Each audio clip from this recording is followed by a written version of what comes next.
Hi friends, टीके study classes के YouTube channel में सभी मित्रों का बहुत बहुत स्वागत है। दोस्तों, आज हम राजस्थान की कला संस्कृति में एक नया टॉपिक कवर करने वाले हैं। और दोस्तों, आज का हमारा जो टॉपिक है राजस्थान के प्रमुख लोक देवता। ठीक है दोस्तों, हम बात करेंगे राजस्थान के प्रमुख लोक देवताओं के बारे में। फिर इससे बाद में जो हमारा जो टॉपिक रहेगा, जो प्रमुख लोक देवियां हैं उनकी हम चर्चा करेंगे। ठीक है, तो स्टार्ट करते हैं आज का हमारा जो टॉपिक, राजस्थान के प्रमुख लोक देवता। देखिएगा, आज इसमें हम सिर्फ रामदेव जी के बारे में पढ़ने वाले हैं। तो दोस्तों, मेरे साथ आप बिल्कुल जुड़े रहिएगा और टीके स्टडी क्लासेस चैनल है उसको लगातार शेयर सब्सक्राइब भी करते रहिएगा दोस्तों। ठीक है, स्टार्ट करते हैं राजस्थान के प्रमुख लोक देवता। देखिएगा, सबसे पहले हम बात करते हैं कि लोक देवता होता क्या है। ठीक है, तो देखिएगा, लोक देवता का अर्थ होता है कि वह व्यक्ति जिसको लोगों ने देवता मान लिया हो। भाई, ऐसा व्यक्ति जिसको लोगों ने देवता मान लिया हो, अर्थात लोगों ने जिनको देवता के समान मान लिया हो, उसी को हम क्या कहते हैं दोस्तों? लोक देवता कहते हैं। तो देखिएगा कि ऐसा व्यक्ति जो लोगों के अंदर लोगों के द्वारा उसको देवता मान लिया हो या उसकी पूजा अर्चना करना प्रारंभ कर दिया हो, तो वो ही प्रमुख लोक देवता कहलाता है। ठीक है, देखिए दोस्तों, राजस्थान के अंदर जो लोक देवता है, उस लोक देवता की हम चर्चा करें तो राजस्थान में पंच पीरों के नाम आपने सुने होंगे दोस्तों।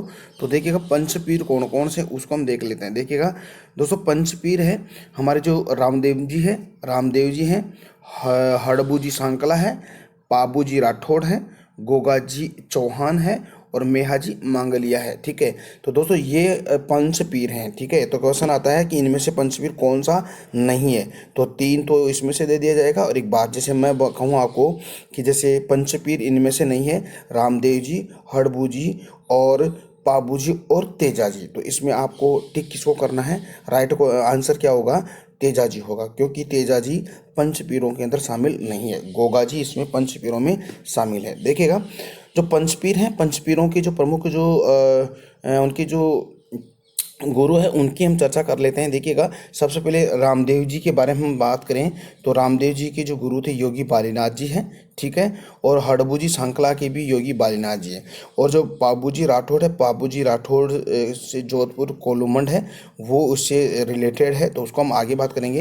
यानी कि कोलूमंड नामक स्थान पर पाबू जी का जन्म हुआ था। घोगा जी का जो जन्म होता है दोस्तों, जो अपने चूरू के अंदर जो ददरेवा है वहाँ पर उनका जन्म होता है, और उनके जो गुरु का नाम है गोरखनाथ जी है। मेहा मांगलिया है, मेहा जी मांगलिया है। मेहा जी मांगलिया का जन्म जोधपुर के बापजी नामक स्थान पर उनका जन्म हुआ था। तो आई होप डियर फ्रेंड्स आपको समझ में आ रहा है। ठीक है, देखिएगा, एक एक के बारे में चर्चा करेंगे। सबसे पहले हम रामदेव जी के बारे में बात करने वाले हैं। देखिएगा, रामदेव जी के बारे में देखें तो रामदेव जी के बारे में देखते हैं। तो रामदेव जी के उपनाम क्या क्या हो सकते हैं दोस्तों? रामदेव जी को किस किस नामों से हम जान सकते हैं? तो दोस्तों, इसको रामसा पीर कहते हैं। ठीक है, रोनेचारा धनी भी कहते हैं, लीले घोड़े वाले बाबा भी इसको हम कहते हैं। तो याद रखिएगा, रामसा पीर, रोनेचारा धनी, लीले घोड़े वाला बाबा। ठीक है, देखिए दोस्तों, रामदेव जी है। रामदेव जी का जन्म कब होता है और कौन से स्थान पे होता है उसको हम देख लेते हैं। देखिए, 1405 ईस्वी में भाद्रपद शुक्ल द्वितीया को रामदेव जी का जन्म होता है, और इसी को हम बाबेरी दूज या बाबेरी बीज कहते हैं। और ये इसी को हम अवतार की तिथि कहते हैं। किसको? भाद्रपद शुक्ल द्वितीया को। ठीक है, तो कहाँ होता है उनका जन्म? बाड़मेर के एक शिव है, बाड़मेर की शिव तहसील के अंदर उड़काश्मीर गांव है, यहाँ पर उनका जन्म होता। तो बहुत ही इंपॉर्टेंट बात है दोस्तों, इसको आप याद रखिएगा कि रामदेव जी का जन्म है बाड़मेर जिले के शिव तहसील के उड़काश्मीर गांव के अंदर रामदेव जी का जन्म होता है। देखिएगा, भगवान रामदेव जी है, उनको किन का अवतार माना जाता है? भगवान कृष्ण का अवतार माना जाता है। ठीक है, तो ये आपको याद रखना है कि रामदेव जी किसके अवतार हैं? किसके? कृष्ण भगवान के अवतार हैं। इसके अलावा हम और भी देख ले, और भी देवताओं के बारे में देख लेते हैं। देखिएगा, भगवान कृष्ण का जो अवतार है किसको कहा गया है? रामदेव जी को कहा गया है। और लक्ष्मण का अवतार पाबू जी को कहा गया है। भगवान विष्णु का अवतार देव नारायण जी को कहा है, और शेषनाग का अवतार कल्लाजी राठौड़ को कहा गया है। तो ये चार आपको बातें याद रखनी है कि रामदेव जी को कृष्ण का अवतार, पापू जी को लक्ष्मण का अवतार, देवनारायण जी को विष्णु का अवतार और कल्ला जी को शेषनाग का अवतार कहेंगे। तो दोस्तों, ये जो लोक देवता है उनको हम आगे वाले जो वीडियो रहेगा उसमें पढ़ने वाले हैं। तो देखिएगा आगे बात करते हैं। देखिए रामदेव जी, देखिएगा रामदेव जी किसके अवतार हैं, यानी कि आप कृष्ण के अवतार और अर्जुन के अवतार भी हम माने जाते हैं। यानी कि क्योंकि अर्जुन का जो वंश था, तो अर्जुन के वंशज हैं ये कौन, रामदेव जी, ठीक है।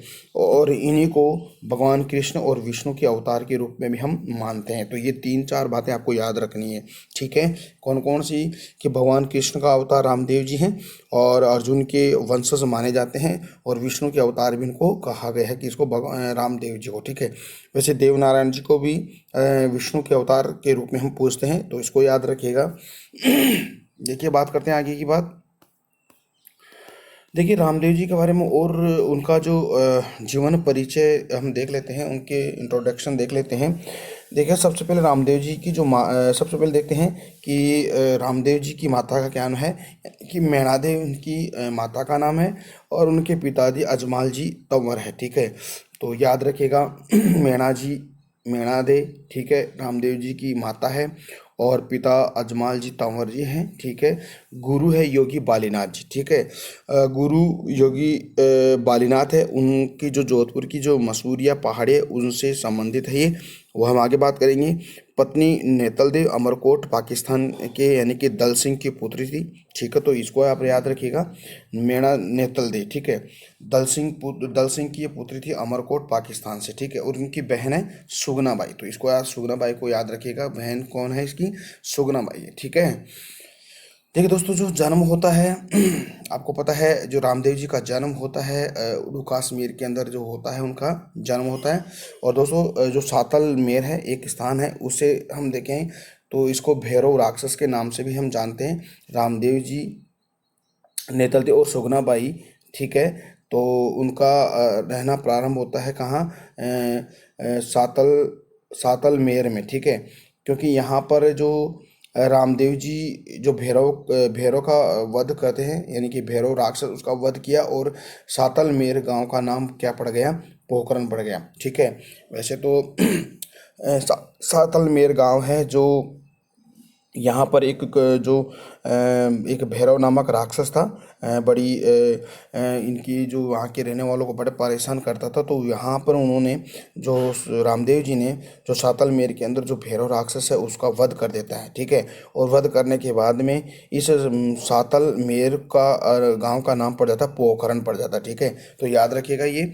तो फिर बाद में देखिएगा जो रामदेव जी सुगना बाई है, फिर रहना कहाँ रहती है, पोखरण में रहती है। देखिएगा रामदेव जी उड़ू कश्मीर गाँव को छोड़कर कहाँ चले आते हैं, पोखरण में चले आते हैं। वैसे उड़ू कश्मीर में उनका जन्म होता है, लेकिन अपनी जो कार्यस्थली कहाँ किसको बनाते हैं, पोखरण को बनाते हैं, ठीक है। तो ध्यान दीजिएगा, ठीक है। देखते हैं आगे। देखिए दोस्तों जो पुंगलगढ़ है, पुंगलगढ़ आपको पता है कि बीकानेर में है। तो बीकानेर में एक पुंगलगढ़ नामक स्थान पर कुछ हम इसको बात उसको उससे रिलेटेड कुछ बातें हम देख लेते हैं। देखिए दोस्तों जो रमाबाई है, ठीक है, रमाबाई आपको पता है, रमाबाई यानी कि जो महाराणा कुंभा की पुत्री थी, और सुगनाबाई जो है रामदेव जी की जो बहन है, दोनों का विवाह दोस्तों यहाँ पर पुंगलगढ़ में बीकानेर में ही हुआ था, तो याद रखिएगा। देखिए जो उस वक्त जो पुंगलगढ़ का जो शासक था दोस्तों विजय सिंह था, और विजय सिंह का विवाह पोखरण में सुगनाबाई से ही हुआ था, ठीक है। तो ये आप याद रखिएगा, बहुत इंपॉर्टेंट बात है, ठीक है। तो विजय सिंह का जो विवाह था वो किसके साथ होता है, यानी रामदेव जी ने पोखरण में अपनी बहन को फिर क्या देता है, दहेज में देता है। यानी कि विजय सिंह का विवाह पोखरण में सुगनाबाई से करवा कर रामदेव जी ने क्या किया, सारा पोखरण उसको बहन को दहेज में दे देता है, ठीक है। रामदेव जी पोखरण को छोड़कर कहाँ चले आते हैं, फिर रोनेचा जैसलमेर में आ जाते हैं, ठीक है। देखिएगा रामदेव जी का जो जन्म है उड़ू कश्मीर बाड़मेर में होता है, और फिर बाद में जो चले आते हैं कहाँ, सातल मेर यानी कि पोखरण से पहले पोखरण का नाम सातल मेर पड़ता है। तब भैरव राक्षस का वध करने के बाद में सातल मेर का नाम पोखरण पड़ जाता है, और वहाँ पर रहते हैं, और वहाँ पर अपनी कार्यस्थली बनाते हैं, ठीक है। फिर बाद में जो अपनी बहन जो रमा सॉरी जो इसकी उनकी जो बहन थी, कौन, यानी कि सुगनाबाई है, सुगनाबाई का विवाह फिर पुंगलगढ़ के जो शासक है विजय सिंह से कर देता है। फिर उसको दहेज में देता है कौन, पोखरण को, ठीक है। फिर वहाँ से दोस्तों फिर जो अ, रामदेव जी हैं वो कहाँ चले आते हैं, रोनेजा चले आते हैं, यानी कि जैसलमेर में आ जाते हैं, ठीक है। तो उसको देख लेते हैं, देखिएगा।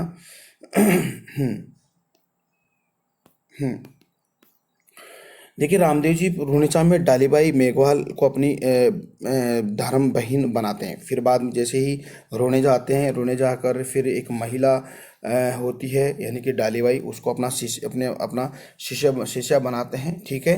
रामदेव जी ने रोनेचा में कामड़िया पंथ चलाया था। आपको पता है कि रामदेव जी के द्वारा चलाया गया एक पंथ था कामड़िया पंथ, ठीक है। इस पंथ का मुख्य उद्देश्य था धार्मिक भेदभाव को समाप्त करना, ऊंच नीच और छुआछूत को खत्म करने के लिए उन्होंने कामड़िया पंथ चलाया था रामदेव जी ने, ठीक है। तो थोड़ा सा हम रामदेव जी के द्वारा चलाया गया जो कामड़िया पंथ है उसको हम देख लेते हैं। देखिएगा, कामड़िया पंथ है, कामड़िया पंथ क्या है, रामदेव जी ने रुणेचा से अछूतों का उद्धार करने के लिए दोस्तों उन्होंने कौन सा पंथ चलाया था, राम कामड़िया पंथ चलाया था। उनमें जो अछूते उत्सवों में जो धार्मिक भेदभाव था, ऊंच नीच वगैरह थी, और उनको सामाजिकता से उनको बहुत परेशान किया जाता था। तो उनके इन इन समस्याओं का समाधान करने के लिए दोस्तों रामदेव जी ने कामड़िया पंथ चलाया था। तो हम यूँ कह सकते हैं कि रामदेव जी ने रुणेचा में अछूतों का उद्धार करने के लिए कामड़िया पंथ चलाया था। रामदेव जी की जो शिष्या थी, रामदेव की जो शिष्या थी, एक और शिष्या थी, यानी कि डालीबाई के अलावा एक और शिष्या थी, आई माता ने कामड़िया पंथ से प्रभावित होकर आई पंथ चलाया था। यानी कि जो आई माता थी उन्होंने रामदेव जी के द्वारा चलाया गया जो कामड़िया पंथ है उससे प्रभावित होती है, और उन्हें एक अलग ही एक धर्म चलाया, एक पंथ चलाया, आई पंथ चलाया था, ठीक है। कामड़िया पंथ की महिला अपने शरीर पर 13 मंजीरें बांधकर नृत्य करती है। आपको पता है, मैं इससे पहले नृत्य वाला जो टॉपिक था उसमें मैंने आपको बता दिया कि कामड़िया पंथ की जो महिला होती तो अपने शरीर पर 13 मंजीरें बांध कर एक नृत्य करती, जिसको हम क्या कहते हैं, 13 ताली नृत्य भी हम कह सकते हैं। देखिएगा, 13 ताली नृत्य का प्रमुख जो केंद्र था रोनेचा जैसलमेर है, आपको याद रखना होगा, यानी कि रोनेचा जैसलमेर में 13 ताली नृत्य किया जाता है। मेघवाल जाति के भक्त, यानी कि मेघवाल जाति की जो भक्त होते हैं उनको रिखिया कहा जाता है, याद रखिएगा। तो मेघवाल जाति की जो भक्त होते हैं उनको किस नाम से जाना जाता है, रिखिया के नाम से उनको जाना जाता है। देखिएगा, हड़बूजी सांकला रामदेव जी के मेरे भाई थे दोस्तों, याद रखिए, बहुत इंपॉर्टेंट है, क्योंकि हम आगे हड़बूजी के बारे में पढ़ेंगे। तो हड़बूजी सांकला है और रामदेव जी के मेरे भाई थे, ठीक है, याद रखिएगा। अब देखिएगा, रामदेव जी खुद एक बहुत बड़े विद्वान थे दोस्तों। बिल्कुल, उन्होंने एक किताब भी लिखी थी 24 बाणियाँ, बहुत बड़ा ग्रंथ है दोस्तों, याद रखिएगा।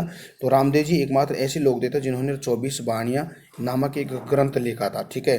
तो इसीलिए रामदेव जी का वहाँ, यानी कि जो रामदेव जी का जो मंदिर है वो रुनेचा के अंदर बनवाया गया है। तो दोस्तों रामदेव जी के मंदिर को किस नाम से जाना जाता है, देवरा के नाम से जाना जाता है। तो मंदिर को देवरा कहा गया है। और इसके जो अंदर जो ध्वजा है, ध्वजा पंचरंगी ध्वजा है, 5 रंगों की ध्वजा, इसीलिए इसको नेजा कहा गया, यानी कि ध्वजा को क्या कहा गया, नेजा। और उसका कितने रंग की है, ये 5 रंग की है, ठीक है।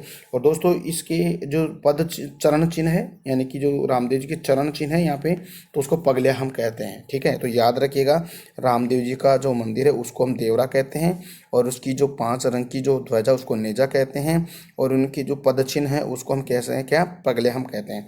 इसके अलावा दोस्तों राजस्थान में और भारत में रामदेव जी के प्रमुख मंदिर कौन कौन से हैं। देखिए, पहला मंदिर है रामदेवरा जैसलमेर रोनेजा के अंदर है, और भारत में रामदेव जी का सबसे बड़ा ये मंदिर है दोस्तों, कौन सा, रामदेवरा जैसलमेर में, ठीक है दोस्तों, रोनेजा के अंदर। इसके अलावा हम देखते हैं कि एक मसूरिया पहाड़ी है। मसूरिया पहाड़ी आपको पता है जोधपुर में है। जोधपुर के अंदर भी रामदेव जी का मंदिर है। यहाँ पर आपको पता है कि योगी बालीनाथ जी ने समाधि ली थी दोस्तों, यानी कि जो रामदेव जी के जो गुरु थे योगी बालीनाथ, उन्होंने यहाँ पर समाधि ली थी, ठीक है। एक है दोस्तों मंदिर, तीसरा है बिराठिया। बिराठिया कहाँ पे दोस्तों, पाली में। तो रामदेव जी का मंदिर बिराठिया में भी है। एक है सुंडियास, यानी सॉरी खुंडियास है, खुंडियास अजमेर में।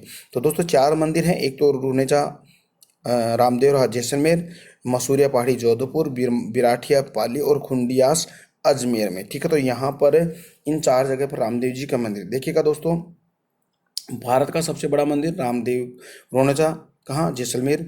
राजस्थान का सबसे छोटा रामदेवरा कहाँ है? खुंडियास, जैसलमेर। और भारत में सबसे छोटा रामदेवरा कहाँ है? यहाँ गुजरात में। तो ये 3 बातें आपको याद रखनी है, ठीक है। इसके अलावा देखिए दोस्तों, रामदेवरा यानी कि रामदेव जी का जो मेला है, यानी कि रामदेवरा मेला या रुनेचा का मेला है, उसके बारे में देख लेते हैं। देखिएगा, यह मेला रामदेवरा मंदिर यानी रुनेचा में लगता है। कहाँ? रुनेचा के अंदर ये मेला लगता है। रामदेव जी का सबसे बड़ा ये मेला यहीं पे लगता है दोस्तों। और कब लगता है दोस्तों? यानी कि भाद्र कृष्ण द्वितीया से लेकर भाद्रपद शुक्ल एकादशी, यानी कि कम से कम 10 दिन ये लगातार मेला लगता है। कहाँ? रुनेचा के अंदर। तो याद रखिएगा, यानी कि भाद्र शुक्ल द्वितीया से लेकर भाद्रपद शुक्ल एकादशी तक ये मेला लगता है। मंदिर के बाहर दोस्तों आपको पता है कि 13 ताली नृत्य होता है, यानी कि 13 मंजीरें बांधकर कांवड़िया पंथ की जो महिला है वो नृत्य करती है। लेकिन दोस्तों बाहर तो 13 ताली नृत्य होता है, और मंदिर के अंदर दोस्तों जम्मा यानी कि क्या होता है? रात्रि जागरण है। रात्रि जागरण को किस नाम से जाना जाता है? जम्मा के नाम से हम जाना जाता है। यह मेला सांप्रदायिक सद्भावना का एक संगम कहलाता है। यानी सांप्रदायिक सद्भावना का मतलब हो गया दोस्तों कि यहाँ पर हिंदू मुस्लिम समुदाय के लोग यहाँ पर आते हैं, तो इसीलिए इस मेले को सांप्रदायिक सद्भावना का मेला या संगम कहते हैं, ठीक है। देखिए तो रामदेव जी का घोड़ा है, इसको लीला घोड़ा कहा गया है। रामदेव जी के जो भक्त 3 हैं, कौन कौन से फेमस है?